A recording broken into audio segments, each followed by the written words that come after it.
Hi, everyone. Welcome to this panel. I have the huge pleasure of welcoming Fereshteh Forough from CodetoInspire.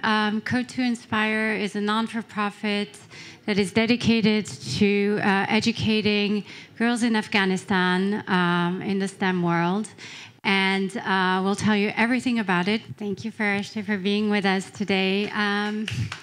Thank you. And thank you for your work. My name is Vanessa Grellet. I work at Consensus. And I had the huge pleasure of meeting Fereshteh a few years ago. Our organization has been working with you guys for a while. Tell us more about what you do. Tell us more about your organization, and then we want to know everything about you. Sure, yeah, absolutely. Well, thank you very much, and thank you so much, everyone, for coming, sharing, and listening to the story that we have. So, just a quick background. I was born as a refugee in Iran during the Soviet invasion to Afghanistan. My parents fled the war. So certainly growing up as a refugee, there's a lot of challenges that you face. And in 2002, we moved back to Afghanistan 1 year after the fall of Taliban, where I was able to get my bachelor in computer science. And I received a scholarship. I went to Germany and I got my master's in computer science. And I went back to Afghanistan. I taught as a computer science professor for about 3 years in the university. And when I came to the US, I worked for different projects to empower women, especially in case of technology and digital literacy. And that's how on January 2015, I incorporated and opened CodetoInspire as the first computer coding school for girls in Afghanistan, where we educated about 150 girls so far. Wonderful. Congratulations, yes. And Fereshteh, what was the trigger for you to create this, this inspiring project? So I guess there's two different points for sure: being born as a refugee and being denied to access education and go to school just because I was a refugee. It was always with me, and I always wanted to question for me that why human beings should be categorized based on their status and not being able to go to school. And I think education is the very important human rights, and I think everyone should go to school and access that. So just for me to go to school and accessing education was always an inspiration and motivation. And then when we moved to Afghanistan, 1 year after the Taliban, you're talking about a country that Taliban just left a year ago. So there's not a lot of good scenarios for women in education. But because I was very vocal, I was very active, I faced a lot of backlashes and threats within the community and the extremists that they didn't want me to be vocal, to help women and girls to grow. And also there wasn't any safe place for women to go. So if I wanted to socialize and go somewhere for just checking my emails and internet and news, I was facing a lot of harassments verbally, and a lot of times women would face also sexual harassments, and it wasn't a pleasant experience. So for me, when I came to the US and I see that I was so fortunate enough to be in this city that they say dreams come true. So I was well, I bring my Afghan dream with myself, and hopefully I make it true using the opportunities here. And that's how it turned out that I felt that that's the right moment for me to open this space for women in Afghanistan. And what were the challenges for you as a woman entrepreneur building this this project? Did you feel you faced more challenges because you were very vocal? Was it easier because you were doing it from the US? Could you tell us more about that? Yeah, absolutely. Well, I think that there's a lot when you talk about Afghanistan. I think this is the general challenge for women worldwide, but then talking about Afghanistan is the whole different world of challenges and a lot of difficulties for women. And for sure, you're talking about a country that it's still very male-dominated, and you're talking about technology, which is a sector that globally is a male-dominated, but also, again, in Afghanistan, there's very few women, and there's lack of role model. There's not, if you look for women technology pioneers or women do it, there's not much of information or has done in women's sector. And to just walk into that space and be a voice and be the only one who is the voice is very difficult, because I received even backlashes from my students, the male students that I was teaching in the university when I opened the school, that they were thinking the work that I'm doing is useless and it's not gonna end anywhere. So this is very cultural and social and very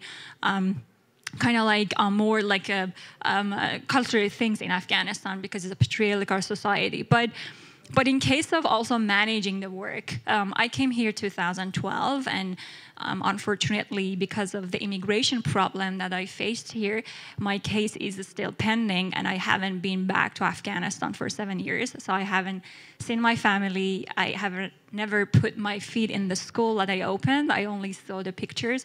So just working online and make something happen virtually and find people on the ground was very challenging, and to tell them how to be the right voice and, care about the cause, that was certainly one of the biggest challenges that I faced. And the third thing here, I can say that if I say Afghanistan to people, most of the time something that comes to their mind is that it's a war-torn country, it's a conflict zone, and women are oppressed. It's always great things that comes to their mind. And when I talk to people, I say, I'm from Afghanistan and I did this thing, they don't believe. And to just tell people that how the interpretation they have from Afghanistan and the image, and I have to kind of work on that and change it, that was also a big struggle for me, to just talk to people and make them trust and, see the other pictures and not a lot of, mainstream media showing that, and just see that there's a lot of great things that are happening in Afghanistan, but you just kind of don't hear that. And so in building, that conversation, either in Afghanistan or in the US, to build your company, or your charity, what support did you find? What mechanisms helped you to still press ahead and not, be let down by all those challenges? Did you find networks? Did you find mentors? How did you navigate that time? Sure. Well, I think personally, just about again my life story, I was always inspired by my mom, because they left everything in Afghanistan, and every refugee, they start from nothing in the home in the guest country. And she came from a very privileged background, but then there was nothing for her, and she learned how to be an entrepreneur, and she started learning stitching and make dresses, and by selling them, she could bring money to the family and invested on our education. So to see her that she made something out of nothing, and that was always with me. And as a refugee, I always stay in my heart that great things can start with empty hands. You always shouldn't necessarily have everything around you to do something. You can actually start with nothing, and you can make a great thing. So that was always something stays with my heart, and I kept it here, which I came here with nothing, and I started building everything. So that was always with me. And also, certainly, there were a lot of amazing people who trusted me, who believed me, and who helped me. And without them, I wouldn't be able to be at this stage and talk about the school and the work we've done. I remember that when I started, I didn't know a lot of people. I was just going to tell them, I have this idea. I want to create the first computer coding school for girls in Afghanistan. This is my vision. And they're like, that's a good idea, but once you did it and you actually made that happen, you can come back and then we can see how we can help. When you tell about your vision, it's very difficult that at the very first people get excited and jump into it. They want to see a result, and then they kind of I think feel more comfortable. Then they're gonna offer their help to you. But what I did, I used LinkedIn a lot, and I just cold called people. I remember I was okay, so how you incorporate a non-for-profit? Oh, I need a lawyer. Okay, I went to the LinkedIn and I looked for lawyers, and then I found this woman in New York, and I emailed her, and I was like, this is me, this is my idea, I need a lawyer who pro bono can help me, will you please do that? And I was lucky enough, she said yes, and I met her in the office, and she actually filed my papers without any money and charge, and I got the organization incorporated. So I definitely believe in the power of uplifting each others when we can, and just just like human beings without like expectations. And I saw that how it really helped me. There were amazing people who supported me without any expectations, but they just believed in my idea and they believed in the girls in Afghanistan. So could you tell us a little bit more about your work on the ground and, how you impact women and how you see the results, of your work in the past 2 or 3 years? Absolutely. So we opened the school in November 2015. The program is a 2-year after-school program, and we offer classes in mobile application, graphic design, web development, game development. And recently, we started a blockchain class. So we're very excited for that, with all the support and help that we received from Consensus and other partners that we have. So within the classes, of course, the core value is that provide a safe and secure environment for women to come, and it's free of charge because a lot of the families come from a not privileged background. But the main pillar is how we can teach them certain skills that through that skills they can find employment opportunities, work opportunities online so that they can get paid online, work online without being worried of any security, social concerns. We had, the first year, we had about 100 applicants, and because we had limited resources, we picked the top 50 of the students. And then the second cohort, we had about 120 applicants, and we picked the top 80 of them. And this year, we had the third cohort, we had about 200 applicants, and we picked the top 120 of them. So we're very excited to see that there's a lot of growth in the community. And we've done a lot of amazing passion projects, developing different games and apps that they got recognized internationally and nationally, and a lot of ministries get back to us and they wanted to be partner. One of the games that actually we just released, and you can certainly check that in our website too, was that a group of our students came together and they're like, well, we always play these games and they always have men as superhero, and there's a lack of diversity and we don't see any women in the games. What should we do? And they're like, well, maybe we should create a character of Afghan girl dressing, traditional outfit, jumping over the fire and doing all, these things that the main character do, even better than the main character. And then they're like, we should do that. And I'm like, absolutely, and if there's anything that we can provide and to support, happy to do that. And so they teamed up. Within a couple of months, they created this girl, the game, they call it Afghan Hero Girl. And we got a lot of downloads, a lot of feedback, which is amazing, and we are so excited. But also in case of more this is more like a grassroots level of, bringing change to the families, to the people who think that women are not capable of working in tech, or why we should invest in women. But on the broader aspects, we're thinking about how we can support the women to help the economy of the country, to bring money, to, help the families. And on that scales, we've done about 15 or 16 outsourcing projects we've done with Consensus as well, part of the Hilarious projects, that was one of them. And we earned about $12,000, $13,000. All the money went to the girls' pocket. These are the girls that they never get paid at all. And some of them actually make triple or double than the male family members. So the average income in Afghanistan monthly is $200. We had the girls that they made $300 to $500 per project. So when the family see that, wow, this, this girl with no money, nothing, no background of anything, go to this school and now bring $500, more than the dad of the family or the brother. That's something that we're working. And I give a quick example of one of our students. Her name was Samira, which actually we have one Samira here too. And she came from a very challenging background of family, that even they couldn't afford to pay her to commute, to come to the school, even it was few cents.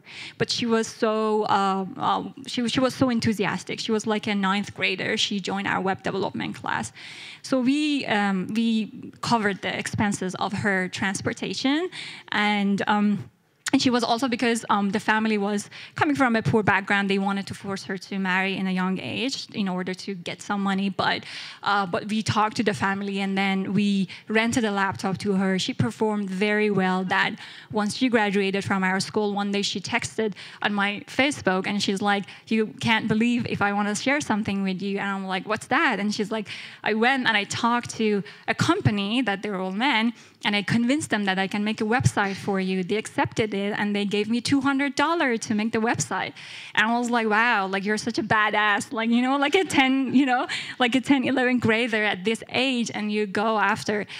So that's the change we're talking about, that it's not only about the girls being empowered financially and be part of the decision-making process, but we talking about the whole community, that the women going to be the leaders in that sectors, and then hopefully it will get the momentum more to the national level. So when we prepped for this panel, we talked about the role of blockchain. You said that you had a blockchain curriculum, but also you explained to me how blockchain and cryptocurrencies were a way for you to continue the work on the ground and give access to financial inclusion to some of the girls that you work with. Could you tell us more about this? Yeah, absolutely. With the former projects that I was working with, we were encouraging the girls to use like very like basic digital literacy and using like internet and writing blogs with the sponsors that we had, and they used to get paid. So they used to get paid like about $50 to $100 per month. And the girls that we were targeting that time were mainly teenage girls. We had like also some college students as well. The problem we were facing that time, which I'm talking about like late 2013, early 14, was that we wanted to send them the payment, but because a lot of them were underage to get the bank account, so they didn't have a bank account. But also, to be honest, if you want to have a bank account, it's not working in Afghanistan. People don't trust the banks, and the banks doesn't function well, so like it's a cash-based system. And then if you wanted to send them with Western Union, I mean, like you send a $50, like a 10-12% fee. It's a $10. It's a big money for them. So like we don't want to like lose that for just paying fee to Western Union. And then PayPal also is not operating in Afghanistan, so there's not much option. And also like again, like if you want to send someone, even like if they have a card and they want to go to ATMs, there are not a lot of ATMs. And if you wanted to encourage them to open a bank account, there's a lot of people who are displaced, or for whatever reason they lost their identifications. So like passports or identifications. So like if you want to file all that in banks, you don't have them. So it prevents you to even open a bank account with all these legal forms. So that was that we were looking for what is the alternative. And then we learned about blockchain and Bitcoin and digital currency at that time. And then we started exploring it, and we found it fascinating because it was like very quick, transparent, and the girls have the one who owns the everything. Like there's no person in between. It's just the person who sends them money, and it's them. So we start teaching our students how to create wallet, how to secure it. We did some pilot projects, and it was kind of like confusing for the girls at first. Like, what is this money? I can't touch it. Where is this money? And then we started acting as an exchange. So if they wanted to come cash out, we would have cash out to them. And that's how we introduced the blockchain or cryptocurrency, I can say, for the first time in Afghanistan. And so you said you graduated over 150 girls that went through your school. What are the next steps for the school? How do you plan to, scale your impact? Do you want to branch out in other cities in Afghanistan? What is going to be CodetoInspire in 5 years? Yeah, so like I'm definitely see that there's a lot of demands within the community. With seeing from just Herat, the place that we only have the school now, how we grow every year, and the demands is still there. But also in other cities, we receive a lot of, I personally receive, and the team, a lot of messages from girls around Afghanistan, like Kabul, Mazar, Kandahar, and they're like, are you opening another branch here? We would love to come. And we'll see like that CodetoInspire is being recognized as this brand for women in tech, and we are so proud of it. But it's tough because I can say like non-for-profit world is tough, and to like expand and scale, you certainly need to raise enough fund. But definitely the longer term for like 25 to 5 years is definitely to at least open 2 other branches in other cities of Afghanistan. But I would love to think more globally and see that if we can find right partners within countries that they do have issues the same as women in Afghanistan, like maybe Middle East, Central South Asia, Africa, so that we can just scale our model outside of Afghanistan. Because I believe if we prove that CodetoInspire is working in an impossible place, and it's possible, so I think it will be much easier to do that in other places that they might have like better resources. So that's the plan for us. So what ideal partners would you be looking for in that? Would you be working with other coding schools or other non-for-profits? What are you thinking about? So looking at the partnership we already have with some of the companies and corporations, for example, with Google, we established a good relationship with them from the very first time. We won a Google Rise Award. That was the initial grants for us to get to the school. And through the Google Giving program, we were a featured charity. We are part of the registered charities. So if any Googlers, for example, wants to volunteer some hours and help us, then the Google pay for that hours to the non-for-profit. And then I spoke at some of the stages that they had in different cities about CodetoInspire and get the exposure. So certainly, like, partnership with that, it's definitely very meaningful for us. Also, like with Unity technology that we use their game engine, they actually gave us like free Unity certification, so our students shouldn't pay. They go and take the exam. We actually got 17 students Unity certified, which is amazing.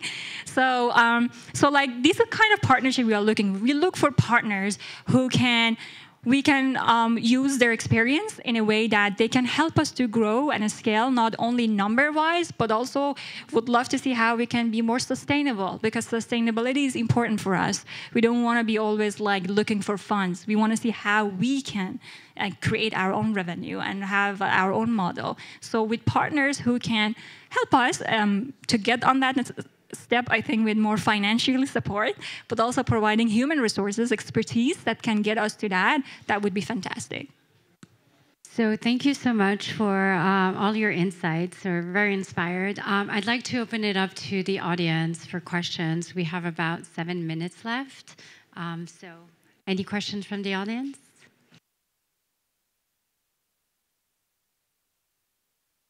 Thank you, Fereshteh. I'm always interested in the innovation in those areas, because right now there's a disconnect between the creators and the beneficiaries of the technology. I'm talking about blockchain now. So is there any special effort around that, or have you seen anything that's coming out of your community that would be interesting to develop on a broader scale? That's a great question. And I kind of like look at the blockchain space when I look at and all the projects has been developed. Sometimes I get disappointed because I'm thinking that like, well, the promise of blockchain and this disruptive technology was to empower people who are underprivileged, who live in like in communities that they don't have a lot of resources, but that technology comes and helps them. And I'm especially talking about the payments, which is a big problem. And sometimes I just kind of like, again, like feel disappointed to see that like there's a lot of talk around this and there's a lot of great products come out, but a lot of them, again, like geared towards the people who are already like financially empowered. They already have a bank account.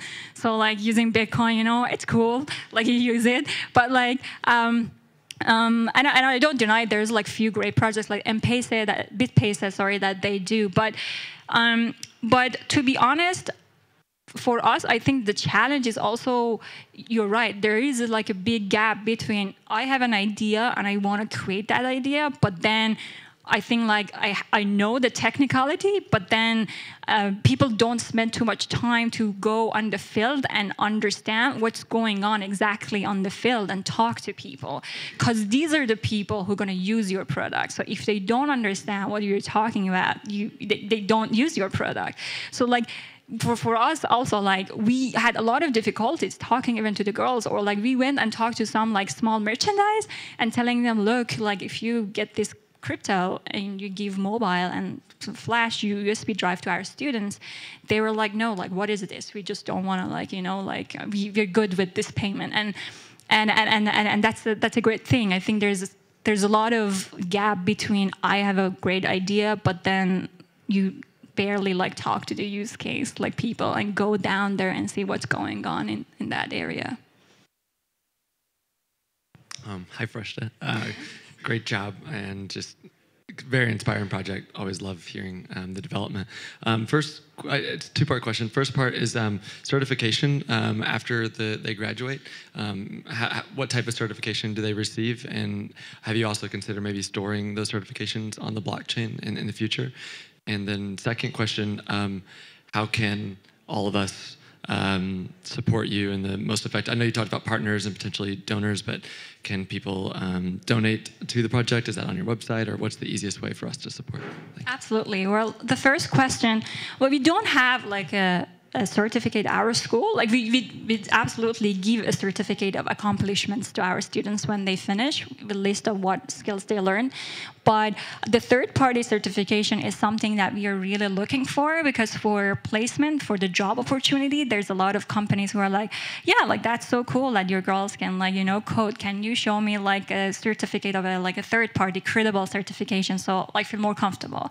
And that's why like we're having these conversations such as Unity, that we receive that, and if you're in the gaming industry, like when you are Unity certified, it opens more door to you.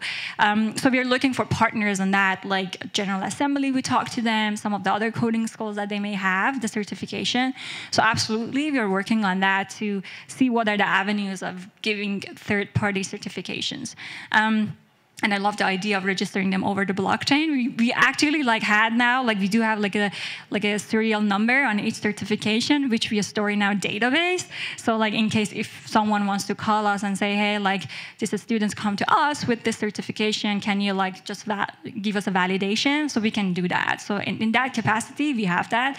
But that's a brilliant idea. I think that would be so cool to do that. And hopefully our students who are learning in our blockchain class can make something happen for the school.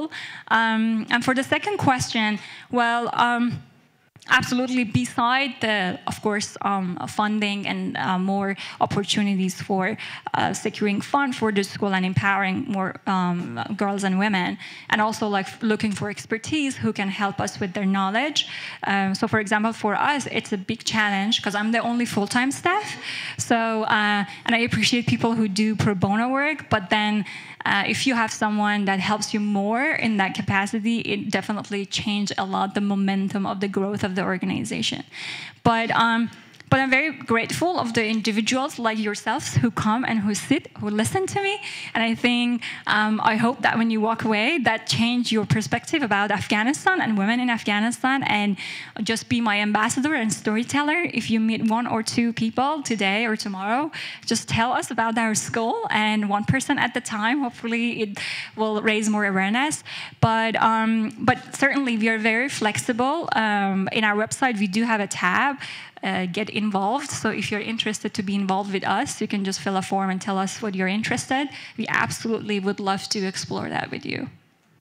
So I've been in fundraising for a long time, and I'm always interesting to hear founders speak about how they're going to fundraise. And I think the question is, how do you ask for money? How do you ask as a founder of a non-for-profit for funds and for partners? And I think, you know, donations, it takes a lot of time. It takes a lot of time of the founders. So if you had like a donation button, or if you could give it in crypto on your website, I think that may be something that could be helpful. And I'm sure that everyone in this room would be super delighted to help you in that endeavor. We are looking to develop other areas where we could help, non-for-profits grow. So if you know anyone who's interested in really, funding this endeavor, I would encourage you to contact Fereshteh directly on this. And because it takes a lot of time for founders to do this, and I think you don't want to be diverted from your mission, which is really education and being on the ground with the people that you're helping. Any other questions before we close? And I have a last question for Fereshteh. So Fereshteh, in 10 years, when we will have coding schools everywhere in the world for young women, what advice would you give yourself if you looked back 10 years ago? What would be the best advice that you would want to receive? Oh, that's a tricky question. It was not in the list of questions I gave her. I guess I'm a risk taker. So when I thought about the coding school, I haven't thought about, if I open this school, these are the challenges that I'm going to face. Am I okay with those challenges? Am I tough enough to get into those challenges? I never thought about that. I'm I go for it, whatever. Whatever you start, you're gonna have challenges. So so be it. I just face with them, and it makes me tougher. So I guess for me, even if I was a younger self, I just go for it. If you have a thought, an idea, just go for it. Don't wait. Not, don't wait for I don't know, the cosmos comes together or something that is the right time for you. Then you start. No, every second is the right time. So it's all about you if you want to start that. And in more a in-depth one, being a refugee born, come here and changing, and not being able to see my parents, I learn the value of being patient. Time and patience are the two important factors if you want to see your result and be successful. This is not something you can see overnight or a month or a year. It's been 4 years I'm doing this, and I even still think that I need a couple of more decades to see what I really envision and want. So, and I also it reminds me of, I give you two interesting sayings from Rumi. He's a 13th century Persian poet, which I love and I have too much respect, and I always get inspired. So Rumi said that it is your road and yours alone. Others may walk it for you, but no one can walk it for you. So I always have it in my mind. And the second one, which resembles a lot to me in Afghanistan, is that he says, where there is ruin, there is hope for a great treasure. So for me, as a refugee born, I believe that from the shattered lives of refugees and the ruins of a nation can come treasure if you know how to find it. And for me, those treasures are the girls in Afghanistan, and the education is the things that make us get to that level. Thank you so much, Fereshteh.